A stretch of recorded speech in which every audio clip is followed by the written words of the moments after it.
அனைவருக்கும் ஜென்சி கிட்ஸின் இனிய வணக்கங்கள். இது ஒரு குட்டி ஸ்டோரி. சொல்ல போறது உங்கள் ராஜஸ்ரீ.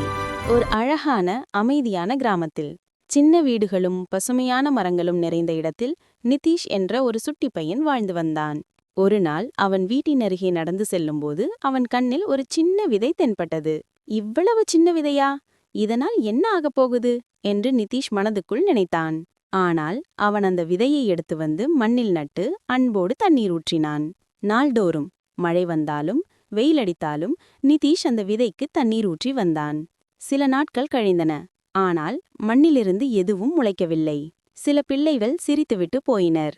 ஆனால் நிதிஷ் நம்பிக்கையை இழக்கவில்லை. என் முயற்சி வீணாகாது என்று அவன் மனதில் உறுதியுடன் இருந்தான். ஒரு நாள் காலையில் நிதிஷ் தண்ணீர் ஊற்றச் செல்லும்போது அந்த விதை சின்ன செடியாக முளைத்திருந்தது. நிதிஷின் முகத்தில் சந்தோஷம் மலர்ந்தது. நாட்கள் சென்றன. அந்த சின்ன செடி ஒரு பெரிய அழகான மரமாக வளர்ந்தது. பறவைகள் அதில் குடியிருந்தன. பிள்ளைகள் அதன் நிழலில் விளையாடினார்கள். முதியவர்கள் ஓய்வெடுத்தார்கள். நிதிஷ் ஒரு முக்கியமான பாடம் கற்றுக்கொண்டான்.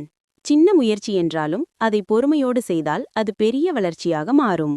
நீதி: சிறிய மாற்றங்கள் பெரிய வளர்ச்சியை உருவாக்கும். நன்றி, வணக்கம். மற்றொரு கதையுடன் மீண்டும் சந்திக்கலாம். அதுவரை உங்களிடமிருந்து விடைபெறுவது உங்கள் ராஜஸ்ரீ.